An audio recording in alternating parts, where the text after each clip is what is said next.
அனைவருக்கும் வணக்கம். இன்றைய உலகம் மகிழ்ச்சியை நோக்கி போயிட்டு இருக்கு. எல்லாத்துலேயும் மகிழ்ச்சி.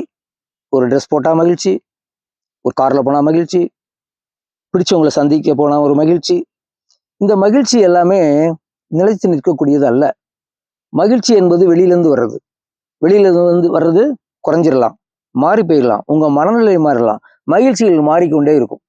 அப்போ மகிழ்ச்சியை தாண்டி அடுத்த ஒரு விஷயம் இருக்கு, அது சந்தோஷம். இந்த சந்தோஷம் எங்கேருந்து வருது? வெளியிருந்துலாம் கிடையாது, உங்களுக்கு உள்ள இருந்து வரணும். ஒரு பௌர்ணமி நிலாவை பார்த்தா உங்களுக்கு சந்தோஷம் வந்து அது மகிழ்ச்சி இல்லை, சந்தோஷம். 18 அடிக்கு மேலே உயரமான இடத்துல நீங்கள் காலையில் அந்த உஷத் காலத்தில் நீங்கள் வெட்ட வெளியில் நின்னீங்கன்னா உங்களுக்கு ஒரு சந்தோஷம் வரும். அந்த நிலாவை பார்த்தீங்கன்னா, உதய சூரியனை பார்த்தீங்கன்னா உங்களுக்கு சந்தோஷம் வரும், மகிழ்ச்சி இல்லை. பறவைகள் பார்த்தீங்கன்னா காலைல 5:30 மணி 6 மணிக்கு கூ கூ கூன்னு அருமையாக ஓசை எழுப்பி பாடல் பாடி வெளியே பறந்து போவோம். அதுக்கு அடுத்த வேலை உணவு என்னன்னு தெரியாது, உயிர் பயம் தெரியாது, எப்போ சாவுன்னு தெரியாது. ஆனால் அது அந்த சூரிய உதயத்தை பார்த்து சந்தோஷமாக பாட்டு பாடுது. நம்ம சந்தோஷமாக இருக்கும் காரணம் தேவை. பாட்டு வேணும், ஒரு ஆள் வேணும், ஒரு காதலன் காதலி வேணும், காதலிக்கு காதலன் வேணும், கூட ஒரு பணக்காரன் வேணும், ஒரு டாக்டர் வேணும், ஒரு வக்கீல் வேணும். அப்போ தான் நம்ம வாழ்க்கையை மகிழ்ச்சியாக வாழ முடியும். ஆனால் உண்மை அது இல்லை. அதை தாண்டி நீங்கள் இந்த ஆனந்தத்துக்கு நீங்கள் போனீங்கன்னா, அந்த சந்தோஷத்துக்கு போனீங்கன்னா உங்களுக்கு எந்த பொருளும் வெளியிலேருந்து தேவையில்லை. இந்த காற்றே உங்களுக்கு சந்தோஷத்தை கொடுக்கும். அந்த கால நிலைகள், பருவ நிலைகள் சந்தோஷத்தை கொடுக்கும். பனி ஒரு சந்தோஷத்தை கொடுக்கும், குளிர் காற்று சந்தோஷத்தை கொடுக்கும், மழை நீர் சந்தோஷத்தை கொடுக்கும், அருவி நீர், ஆறு, குளம், கடல் அனைத்துமே உங்களுக்கு சந்தோஷத்தை கொடுக்கும். ஆனால் நீங்கள் அதில் மூழ்கணும் அவசியம் இல்லை.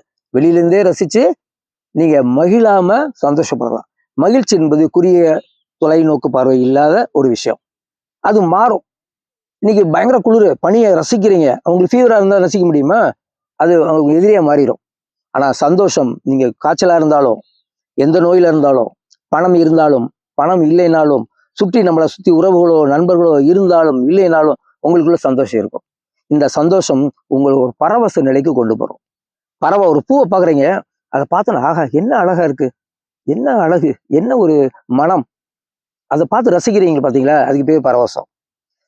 இதுவே சந்தோஷம் என்ன தெரியுமா? சந்தோஷம்ன்றது அதை முகர்ந்து பார்த்து மகிழ்ந்து அதை ரசித்து அதை பார்த்தீங்கன்னா அது சந்தோஷம்.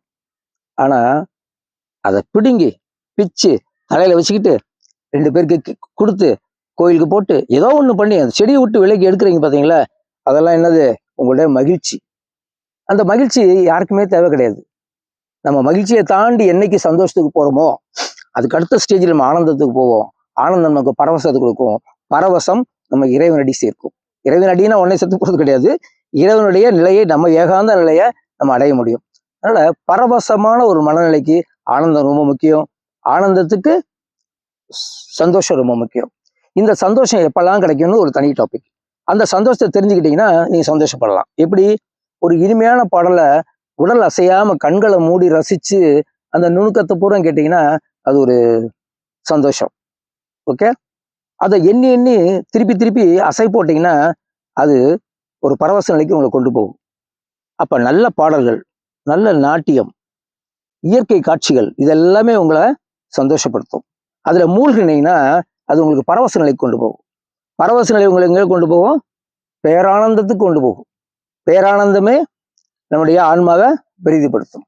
இறைவன்கிட்ட ரொம்ப பக்கத்தில் போய் நிற்கக்கூடிய வாய்ப்பு இருக்கும். சரியா? அதனால நம்மளுடைய மகிழ்ச்சி என்பதை தாண்டி இப்போ ஒரு திருமண மண்டபத்துக்கு போகிறோம், அங்கே டான்ஸ் ஆடுறாங்க, கலர்ஃபுல்லாக இருக்குது, நல்ல சாப்பாடு, இதெல்லாம் மகிழ்ச்சி. கல்யாணத்துக்கு போலாம் மாறிடும். ஒரு டெத்துக்கு போனீங்கன்னா அங்கே மகிழ்ச்சி காணாமல் போயிடும். அங்கே இறப்பு, சோகம், அழுகிறது இதெல்லாம் தான் நடக்கும். அதுவும் இதோடைய இன்னொரு பக்கம், மகிழ்ச்சியோடைய பக்கம் தான் இன்னொன்று சோகமும். ஆனால் இந்த ரெண்டையும் தாண்டி நீங்கள் அடுத்த ஸ்டேஜுக்கு போனீங்கன்னா அங்கே நீங்கள் எதை உணரலாம்? சந்தோஷத்தை உணரலாம். ஒரு டெத்தில் என்ன சந்தோஷம்? ஆஹா, இவர் ஆஸ்பத்திரியில் போய் கண்டபடி கஷ்டப்படாம பல லட்சங்களை இழக்காம அருமையா ஒரு 5 நிமிஷத்துல இறந்து போயிட்டாரு, எவ்வளவு அருமையான ஒரு இறப்பு, அவர் கிடைச்ச பாக்கியம் அது அப்படின்னு சொல்றாங்களே, அது சந்தோஷம். ஸோ இறப்புலையும் நாம் சந்தோஷத்தை அனுபவிக்கலாம். ஓகேங்களா? அப்ப சந்தோஷம் என்பது நம்ம தேடணும், நம்ம உணரணும். நம்ம போய் உணர்ச்சியிலே இருக்கும். அடுத்தது இந்த சந்தோஷத்தை அடுத்த நிலைக்கு, பரவச நிலையை எப்படி பார்க்கறது அப்படின்னு நம்ம முயற்சி பண்ணணும். ஸோ பரவச நிலையே உங்களுடைய பேரானந்தமாக மாறும்.